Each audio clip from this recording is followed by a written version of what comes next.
diskusi kami dalam pelajaran kami pada malam hari ini berguna, bermanfaat untuk kehidupan pelayanan kami, juga iman kami. Terima kasih Tuhan, di dalam nama Tuhan Yesus Kristus kami berdoa. Amin. Baik, tema kita malam ini adalah Natal.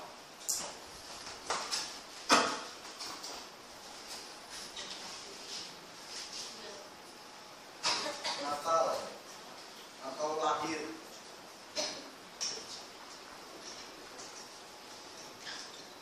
Natal atau lahir.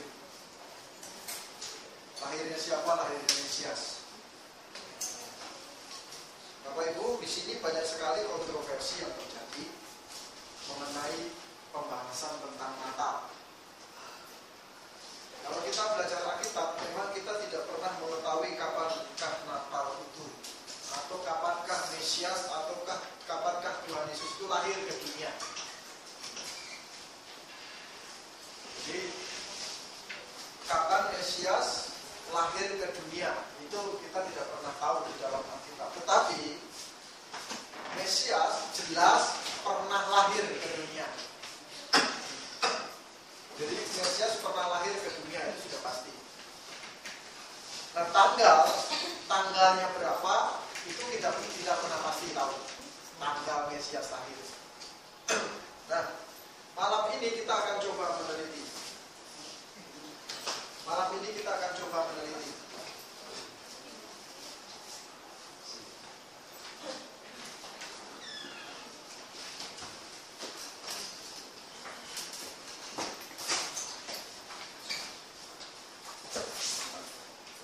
Ya, kita ulangi lagi, tema kita ini malam ini adalah Natal atau hari kelahiran Tuhan Yesus. Pertama yang perlu kita garis bawahi, kelahiran Tuhan Yesus itu sudah pasti. Di dunia ini dia lahir. Dia lahir di dunia ini pada di kandang domba.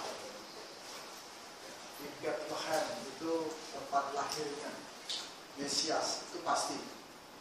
Nah, banyak sekali kontroversi yang terjadi sekarang, permasalahannya pada tanggal 25 Desember. Ini jadi masalah. 25 Desember. Ini yang jadi masalah, tanggal 25 Desember. Apakah kita boleh merayakan Natal? Kok bisa? Tidak ada masalah. Kapan kita merayakan Natal? Kapanpun terserah, tidak ada masalah. Jadi merayakan Natal kapanpun dan dimanapun itu bisa. Bulan Desember mau merayakan Natal bisa. Terus tanggal berapa kita mau merayakan Natal itu bisa saja. Tetapi permasalahannya adalah kalau tanggal 25 Desember itu yang jadi masalah. Karena di dalam Alkitab tidak pernah satu ayat pun berkata kelahiran Tuhan Yesus itu tanggal 25 Desember, termasuk bukti-bukti sejarah.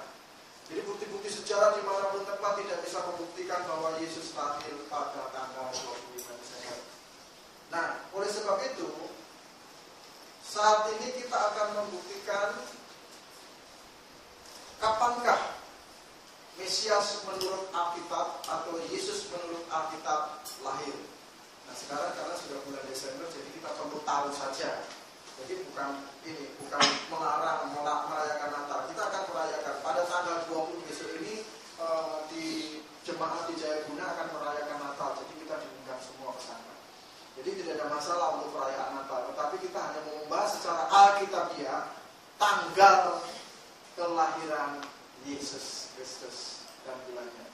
Baik, kita akan memulai dengan membuka di kamus Alkitab kita, itu di belakang itu ada kamus yang kodenya adalah bulan. Kalau kita buka bulan, itu akan ditulis bulan pertama itu adalah bulan Nisan, bulan kedua 3, 4, 5, 6, ini kita bagi 7, 8, 9, 10, 11, 12.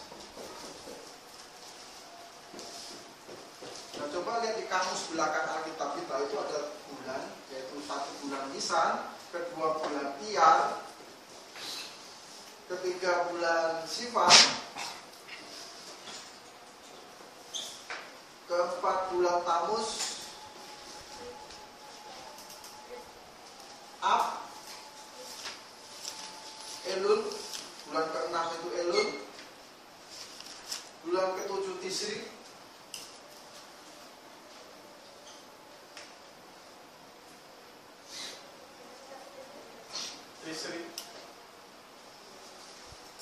bulan ke-8 itu Markeswan,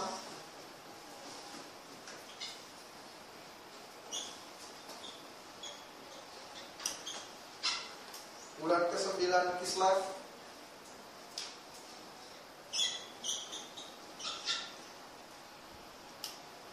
bulan ke-10 Tebet, bulan ke-11 Sebat,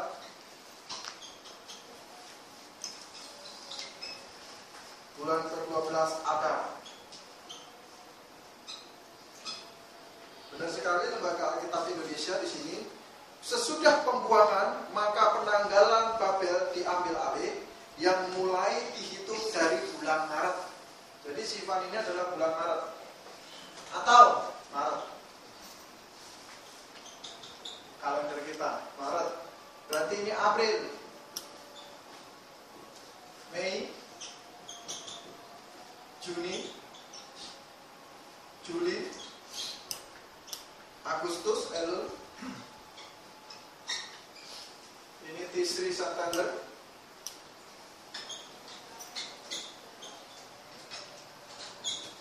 Ini Oktober. Ini November. Januari. Sama seperti Desember, sorry. Desember.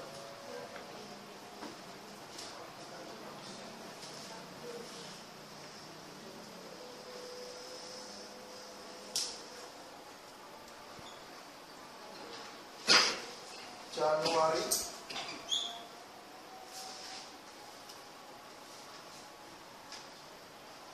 Februari.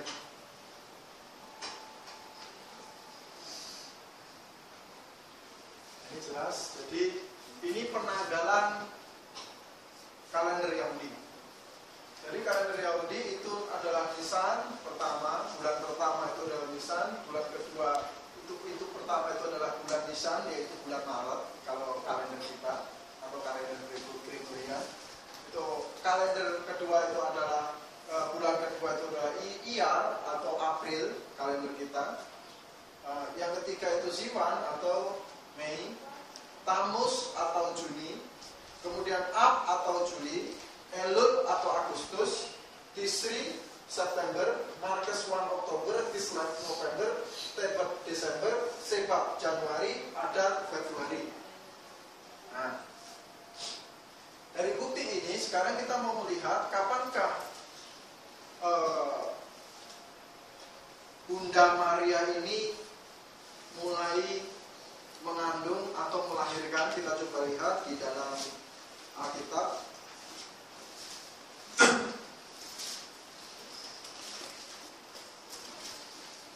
Coba kita lihat sebelumnya kita coba lihat Esther dulu. Ini Esther ini menunjukkan bahwa ini adalah bulan pertama. Esther pasal 3 ayat 7. Ini Esther pasal 3 ayat 7 menunjukkan bahwa bulan pertama itu adalah Nisan.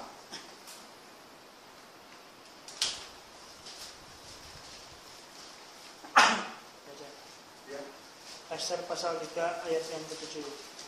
Dalam bulan pertama, yakni bulan Nisan, dalam tahun yang ke-12 zaman Raja Ahasuerus, orang membuang pur, yakni undi, di depan Haman, hari demi hari dan bulan demi bulan.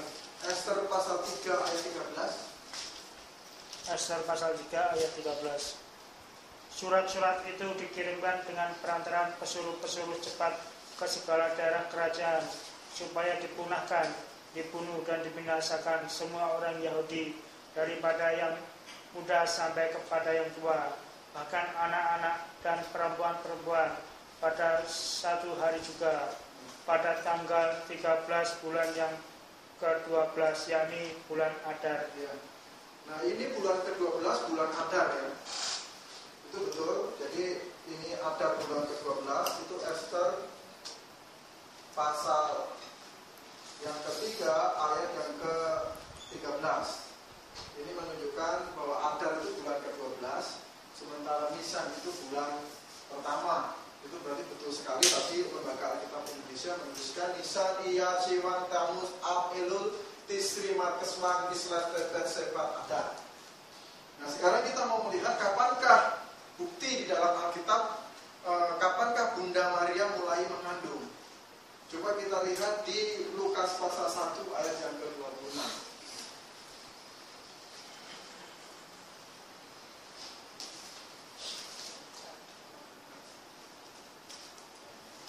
Lukas pasal yang pertama ayat yang ke-26. Dalam bulan yang ke-6, Allah menyuruh malaikat Gabriel pergi ke sebuah kota di Galilea bernama Nazaret.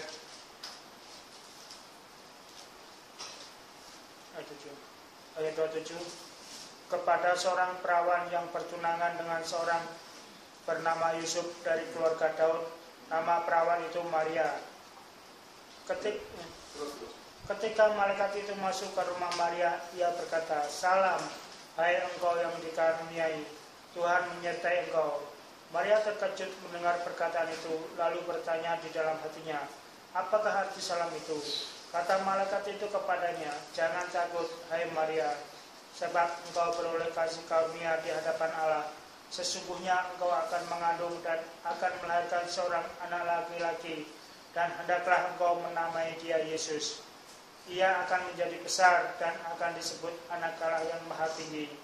Dan Tuhan Allah akan mengaruniakan kepadanya tahta Daud bapa leluhurnya, dan ia akan menjadi raja atas kaum keturunan Yakub sampai selama-lamanya, dan kerajaannya tidak akan berkesudahan." Kata Maria kepada malaikat itu, "Bagaimana hal itu mungkin terjadi, karena aku belum bersuami?" Jawab malaikat itu kepadanya, "Roh Kudus akan turun atasmu, dan kuasa Allah yang Maha Tinggi akan menaungi engkau. Sebab itu anak yang akan kau lahirkan itu akan disebut kudus, Anak Allah. Dan sesungguhnya Elisabet, sanakmu itu, ia pun sedang mengandung seorang anak laki-laki pada hari tuanya, dan inilah bulan yang ke-6 bagi dia yang disebut mandul itu. Sebab bagi Allah tidak ada yang mustahil." Kata Maria, "Sesungguhnya aku ini adalah hamba Tuhan, jadilah padaku menurut perkataanmu itu." Lalu malaikat itu meninggalkan dia. Ya, di sini pemberitahuan kapankah Bunda Maria mulai mengandung, yaitu disebutkan pada bulan yang ke-6. Dalam bulan yang ke-6, Allah menyuruh malaikat Gabriel pergi ke sebuah kota di Galilea bernama Nazaret. Jadi pada bulan yang ke-6 itu, Tuhan mengutus malaikat Gabriel untuk memberitahu bahwa Bunda Maria mulai mengandung. Begitu.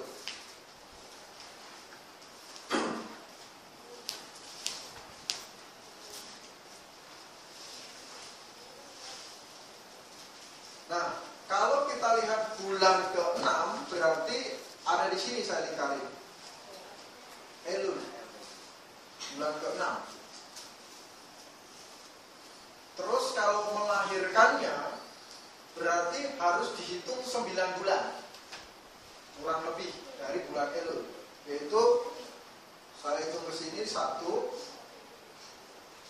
2, 3, 4, 5, 6, 7, 8, 9.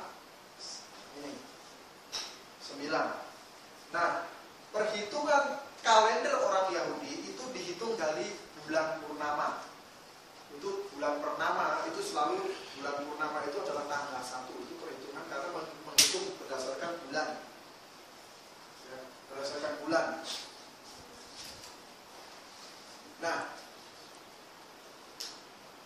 dari Mei ini, kemungkinan kalau 9 bulan 10 hari berarti antara Mei pertengahan ini atau akhir Mei, ya, kalau dia 9 bulan 10 hari, kalau mulainya misalnya awal Elul, maka di sini akan hitung 9 bulan atau awal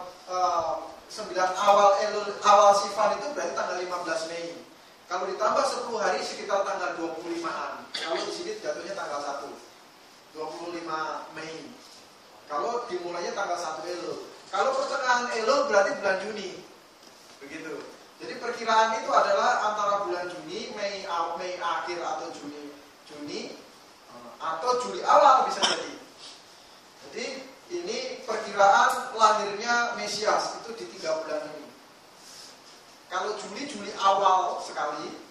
Kalau Juni itu kemungkinan Juni lah, karena Juni waktunya sangat panjang.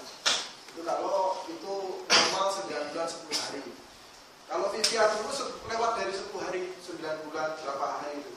Vivia sampai lewat hari gitu. Sama dokternya. Jadi kita atur aja 9 bulan 10 hari. Jadi ini disinilah kelahiran Mesias sebenarnya. Jadi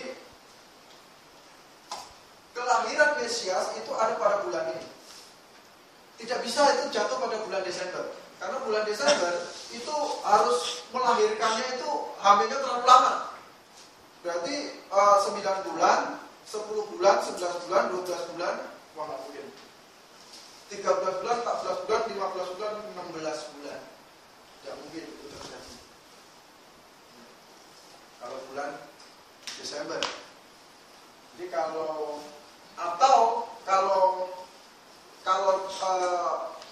Mei, kalau Elul melahirkannya itu mengandungnya dimulai Agustus, September, Oktober, November, Desember, sekitar 1, 2, 3, 4 juga. Kalau prematur belum tentu lahir karena 4 bulan belum tertentu. Sekalipun prematur itu 7 bulan, jadi tidak juga mungkin jatuh pada bulan Desember. Ayat Alkitab ini sudah jelas sebenarnya menjelaskan dalam Lukas dimungkinkan kehamilan Bunda Maria itu ada pada bulan ke-6. Maria diberitahu bahwa untuk hamil dari mengandung dari Roh Kudus. Dari sini Bapak Ibu sekali lagi ya, ini adalah satu fakta di dalam Alkitab. Satu fakta di dalam Alkitab, tetapi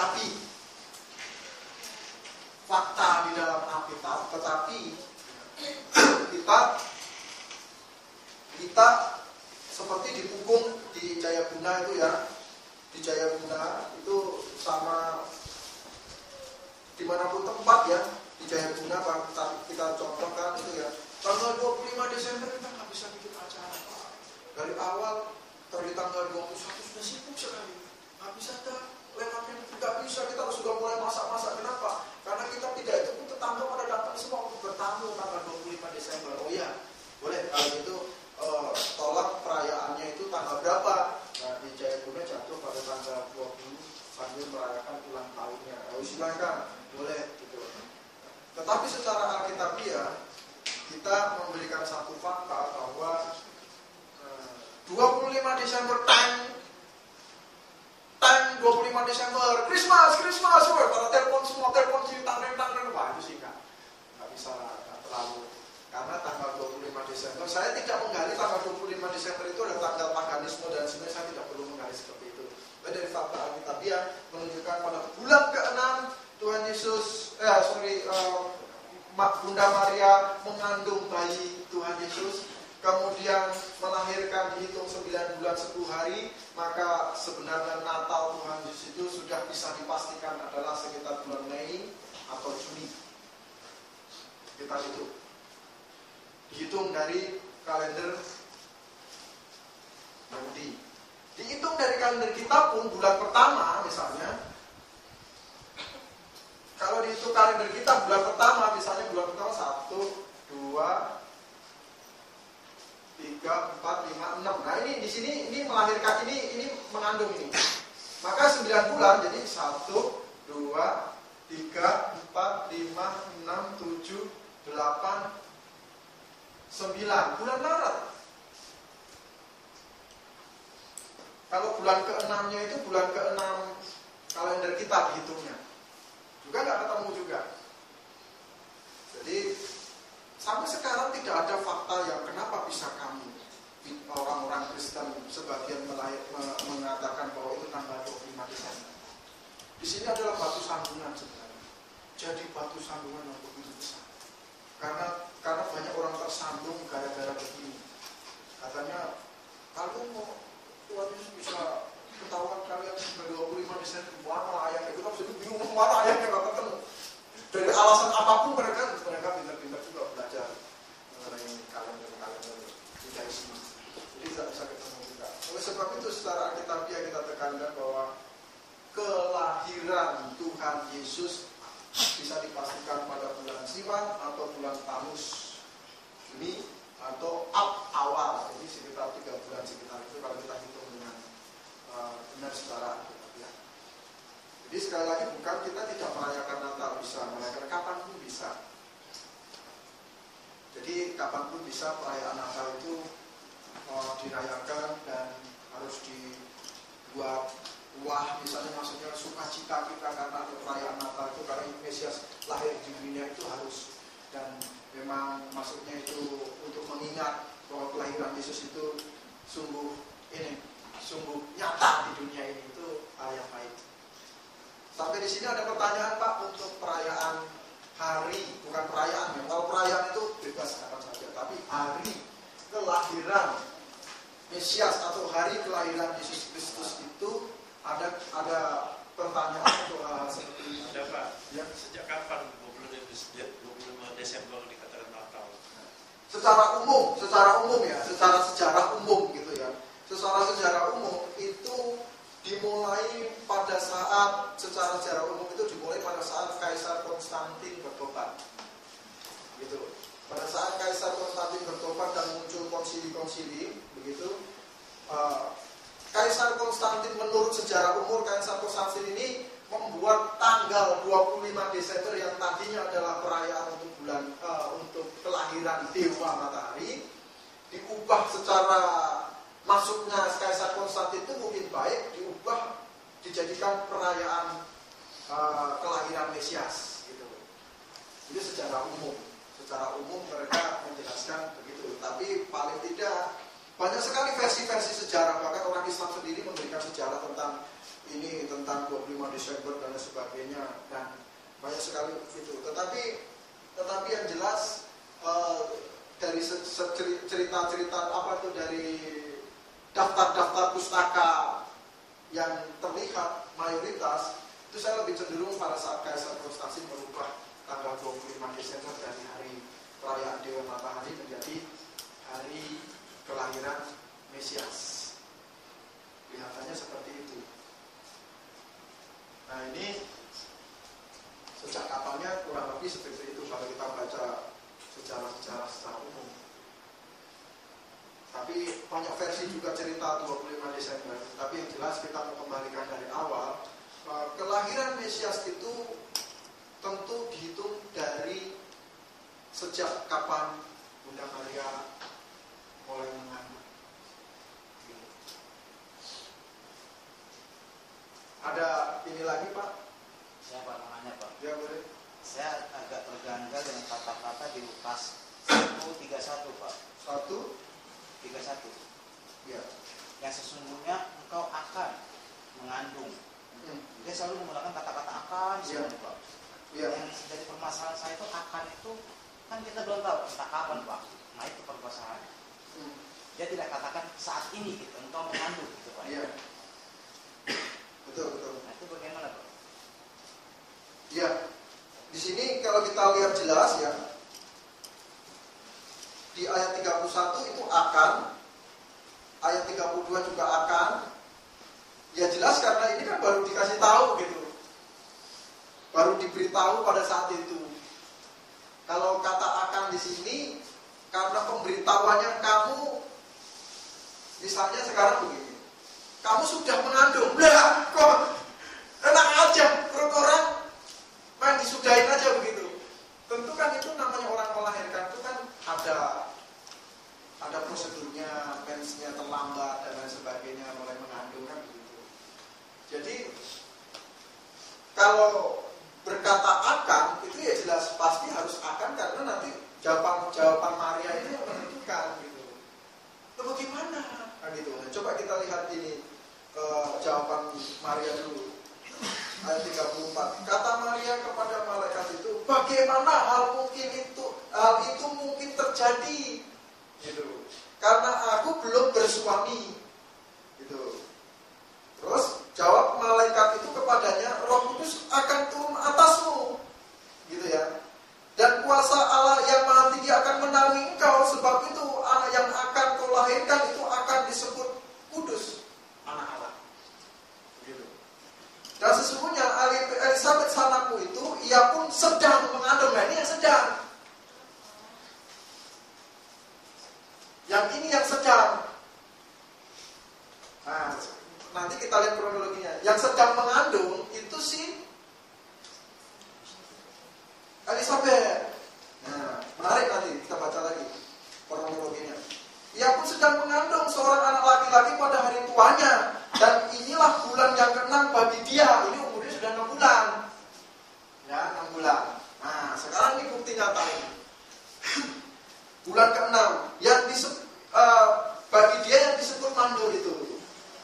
Sebab bagi Allah tidak ada yang mustahil. Nah, kata Maria, sesungguhnya aku ini adalah hamba Tuhan, jadilah padamu menurut perkataanmu itu. Nah, ini baru. Jadilah kalau begitu. Setelah Maria berkata jadi, itu tentu dia sudah mengizinkan. Jadi. Jadilah perkataanmu. Lalu malaikat itu meninggalkan dia. Nah, ini yang menarik sekarang. Ayat 39. Beberapa waktu kemudian berangkatlah Maria dan langsung berjalan ke pegunungan menuju sebuah kota di Yehuda. Di situ ia masuk ke rumah Zakaria dan memberi salam kepada Elisabeth. Dan ketika Elisabeth mendengar salam Maria, melonjaklah anak yang di dalam rahimnya, dan Elisabeth pun penuh dengan Roh Kudus. Ini janin siapa atau yang di kandungan siapa yang melonjak? Di kandungannya Elisabeth. Pada ukuran bulan ke-6. Kenapa? Karena di bahasa aslinya itu bukan beberapa waktu, tetapi beberapa hari. Beberapa hari kemudian. Nah, ini saya baca bahasanya. Ini menunjukkan bahwa beberapa hari kemudian mengunjungi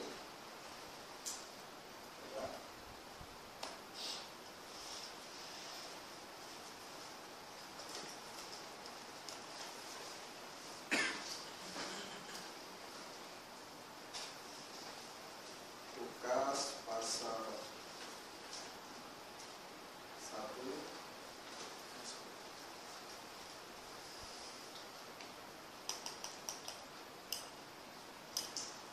ayat 39.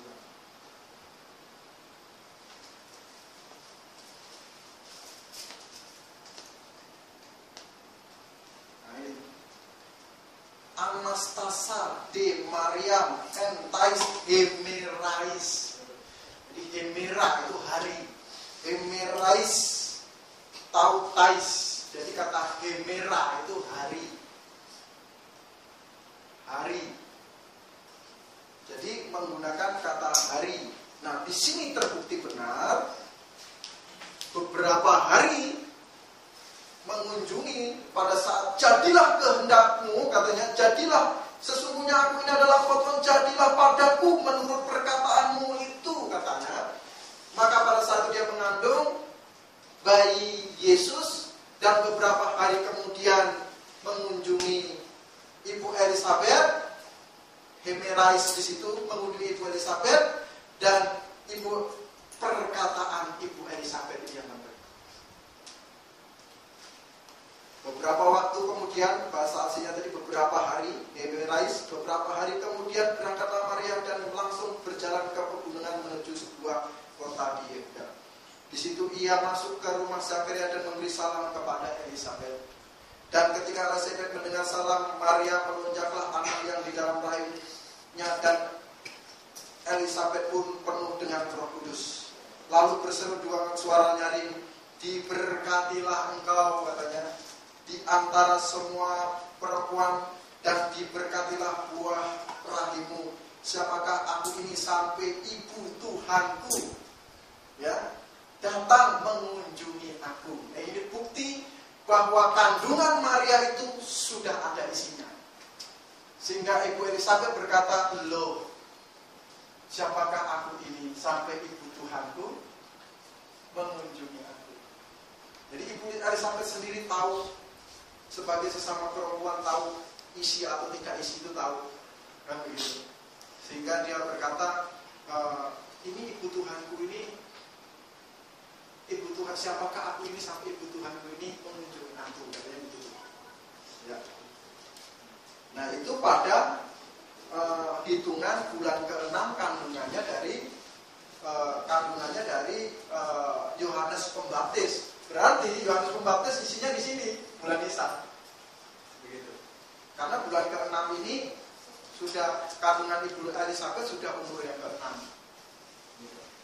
Kalau diperhitungkan bahwa beberapa waktu itu adalah umurnya Tuhan Yesus dalam jangka waktu 4 bulan misalnya, maka Ibu Elisabet sudah nggak terlibat lagi, sekarang sudah keluar anaknya. Begitu. Ya, jadi paham ya.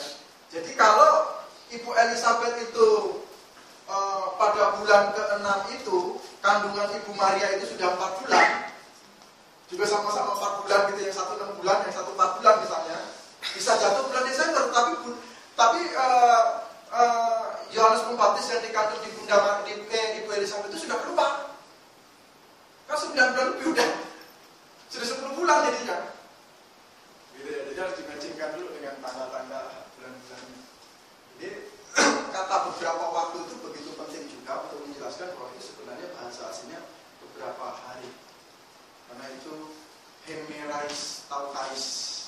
Hemerais itu hari, hemera itu hari, ais itu dari bentuk jamak dari kalau baca bahasa Yunani itu ada grammar di belakangnya itu ya.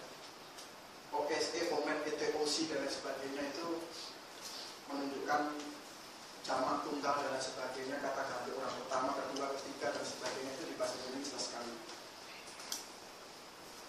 Nah, ini bukti bahwa tanggal 25 Desember tidak terlalu tepat. Bukan tidak terlalu tepat, tidak tepat maksudnya, sama sekali tidak tepat. Tetapi mengenai perayaan itu sah-sah saja, silakan saja dirayakan tanggal berapapun. Tetapi jangan sampai, ini harus beli baju nih tanggal 23 nih, kenapa? Ini kok sudah mau Natal, kita jadi beli baju tanggal 23 sampai sale Natal semua. Waduh, saya bilang ini tak bagus kalau begitu. Tetapi kalau perayaan silakan saja. Masalah. Baik. Ini pandangan kita mengenai tanggal 25 Desember. Ada lagi Pak yang meragukan atau apa misalnya tentang 25 Desember? Kalau tidak ada, kita cukupkan sampai di sini. Ini adalah wawasan bagi tabiat yang perlu direnungkan bersama-sama. Baik, mari kita berdoa. Bapa di surga, kami mempelajari firman-Mu Tuhan dari A sampai Z, dari awal hingga akhir, dari Kejadian pasal 1 ayat 1 hingga Wahyu 22 ayat 21. Kami pelajari semua supaya kami mengerti, supaya kami memahami. Apakah betul-betul Alkitab berkata seperti itu? Oleh sebab itu kami perlu belajar, kami perlu memahami, kami perlu mengerti, supaya ketika kami mempertanggungjawabkannya di hadapan Tuhan, maka kami akan sanggup berkata, ya Tuhan, kami berusaha untuk benar, kami berusaha untuk belajar kebenaran firman. Terima kasih. Dalam nama Tuhan Yesus Kristus kami berdoa.